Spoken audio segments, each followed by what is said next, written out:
அண்மைச் செய்தி. டெல்லி செங்கோட்டை அருகே வெடி விபத்து ஏற்பட்டிருக்கிறது. டெல்லி செங்கோட்டை முதலாம் வாயிலுக்கு அருகே வெடி விபத்து ஏற்பட்டிருக்கிறது. செங்கோட்டை முதலாம் வாயிலுக்கு அருகே நிறுத்தப்பட்டிருந்த காரில் மர்ம பொருள் வெடித்ததாக தகவல் வெளியாகியிருக்கிறது. காரில் இருந்த மர்ம பொருள் வெடித்ததாக தகவல் வெளியாகியிருக்கிறது. டெல்லி செங்கோட்டை அருகே வெடி விபத்தானது ஏற்பட்டிருக்கிறது. செங்கோட்டையின் முதலாம் வாயிலுக்கு அருகே நிறுத்தப்பட்டிருந்த காரில் மர்ம பொருள் வெடித்ததாக தெரிவிக்கப்பட்டிருக்கிறது. அண்மைச் செய்தியாக பார்த்து வருகிறோம். டெல்லி செங்கோட்டை அருகே வெடி விபத்தானது ஏற்பட்டிருக்கிறது. முதலாம் வாயிலுக்கு அருகே நிறுத்தப்பட்டிருந்த காரிலிருந்து மர்ம பொருள் வெடித்ததாக தகவல் வெளியாகியிருக்கிறது.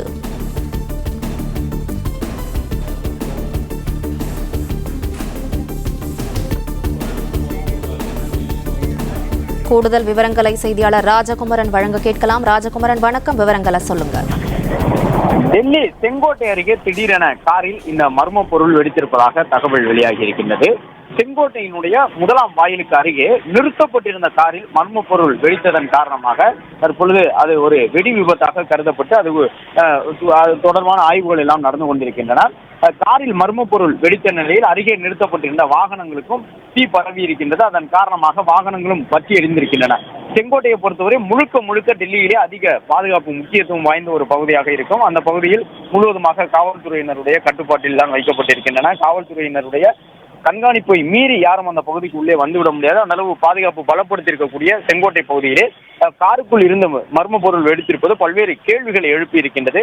காரில் பரவிய தீ, அந்த மர்ம பொருள் வெடித்து கார் பற்றி தீ பரவி எரிந்த நிலையில்தான் அருகே இருந்து கூடிய வாகனங்களுக்கும் அந்த தீ பரவி இருக்கின்றது. இதன் காரணமாக அருகில் நின்ற வாகனங்களும் தற்பொழுது தீக்கிரையாகி இருக்கின்றன.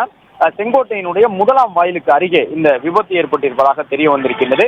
மர்ம பொருள் வெடித்திருக்கின்றது. அது எந்த மாதிரியான பொருள், என்ன சதி நோக்கத்தோடு அந்த வாகனத்தை அங்கே நிறுத்தி வைத்திருந்தார்கள், இதற்கு பின்னால் ஏதேனும் பயங்கரவாத தீவிரவாத எண்ணம் கொண்ட செயல்கள் இருக்குமா என்பது உட்பட பல்வேறு கேள்விகளை எழுப்பக்கூடிய விதமாக இந்த குண்டு வெடிப்பு என்று சொல்லக்கூடிய வகையிலாக வெடி விபத்து ஏற்பட்டிருக்கின்றது. அதே நேரம் இது வேறு வகையிலான சதி செயல்தானா என்பதற்கு இதுவரை அதிகாரப்பூர்வமாக எந்த விதமான தகவலும் வெளியாகவில்லை. சம்பவம் நிகழ்ந்த இடத்திற்கு தீயணைப்பு துறையினர் விரைந்து சென்று தீயை அணைக்கக்கூடிய பணியில ஈடுபட்டிருக்கின்றார்கள். இது உண்மையிலேயே ஏதேனும் சதிகார எண்ணத்தோடு நடந்திருக்கக்கூடிய செயல்தானா, ஒரு தாக்குதல் எண்ணத்தோடு தான் இதே போன்ற அந்த பகுதியிலே காரை நிறுத்தி வைத்து அதற்கு உள்ளாக ஏதேனும் வெடிபொருட்களை வைத்து வெடிக்க வைத்திருக்கின்றார்களா, இதன் பின்னணியில் யாரும் இருக்கின்றார்களா என்பது உட்பட பல்வேறு கோணங்களிலே விசாரணை நடைபெற்றுக் கொண்டிருக்கின்றது. காரில் இருந்து வெடித்த மர்ம பொருள் காரணமாக டெல்லியினுடைய செங்கோட்டை பகுதியிலே தற்பொழுது இந்த பரபரப்பான சூழல் நிலவக்கூடிய காட்சிகளை காண்கின்றோம். செங்கோட்டையினுடைய முதலாம் வாயில் அருகே நிறுத்தப்பட்டிருந்த காரில் மர்ம பொருள் வெடித்தது மட்டுமல்லாமல் சுற்றி இருந்த வாகனங்களுக்கும் தீ பரவி இருக்கின்றது. உயிரிழப்பு உள்ளிட்டவை தொடர்பாக எந்த தகவலும் பதிவாகவில்லை. அதே நேரம் ஏராளமான வாகனங்கள் தீக்கிரையாக்கப்பட்டிருக்கின்றன. உடனடியாக செங்கோட்டையினுடைய தீயணைப்பு துறையினர் விரைந்து வந்து தற்பொழுது அங்கு பற்றி எரிந்து கொண்டிருக்கக்கூடிய தீயை அணைக்கக்கூடிய பணியில ஈடுபட்டிருக்கின்றார்கள். சதி செய்யக்கூடிய சதிகார எண்ணத்தோடு யாரேனும் தாக்குதல் நடத்த வேண்டும் என்கின்ற ஒரு பயங்கரவாத எண்ணத்தோடு இது போன்ற செயலை ஈடுபட்டார்களா என்பது உட்பட பல்வேறு ஆய்வுகளை மேற்கொள்ள இருக்கின்றார்கள். வெடிபொருள் தடுப்பு மற்றும் கண்காணிப்பு பிரிவு போலீசார் உள்ளிட்டவர்கள் எல்லாம் அந்த இடத்திற்கு வரவழைக்கப்பட்டிருக்கின்றார்கள். அவர்கள் வெடித்திருக்கக்கூடிய அந்த வெடிபொருளினுடைய தன்மை என்ன என்பதை கண்டறியும் பொழுதுதான் அது எந்த மாதிரியான சதி எண்ணத்தோடு அங்கே நிறுத்தப்பட்டிருந்தது என்பது தெரிய வரும். ஏனென்றால் டெல்லியினுடைய செங்கோட்டையை மையப்படுத்தி இந்த கார் நிறுத்தப்பட்டு அதற்குள்ளாக இருந்த வெடிபொருள் வெடித்திருக்கின்றது என்றால் இது கண்டிப்பாக ஏதேனும் ஒரு முக்கியமான நபர்கள் மீது தாக்குதல் நடத்தக்கூடிய எண்ணத்தோடு கூட இருந்திருக்கலாம்.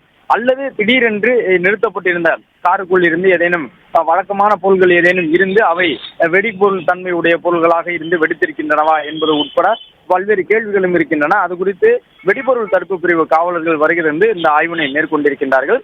மற்றொரு பக்கம் பற்றி எரிந்து கொண்டிருக்கக்கூடிய தீயை அணைக்கக்கூடிய பணியிலே தீயணைப்பு துறையினர் ஈடுபட்டு இருசக்கர வாகனங்கள், கார் உள்ளிட்டவற்றுக்கு பரவிய தீயை அணைத்துக் கொண்டிருக்கின்றனர். டெல்லியினுடைய முதலாவது எண் வாயில் அருகே இந்த சம்பவம் நடைபெற்றிருக்கின்றது. பிளே ஸ்டோர் மற்றும் ஆப் ஸ்டோரில் இருந்து பாலிமர் செயலியை QR கோடு மூலம் பதிவிறக்கம் செய்யுங்கள். செய்திகளை உடனுக்குடன் பெறுங்கள்.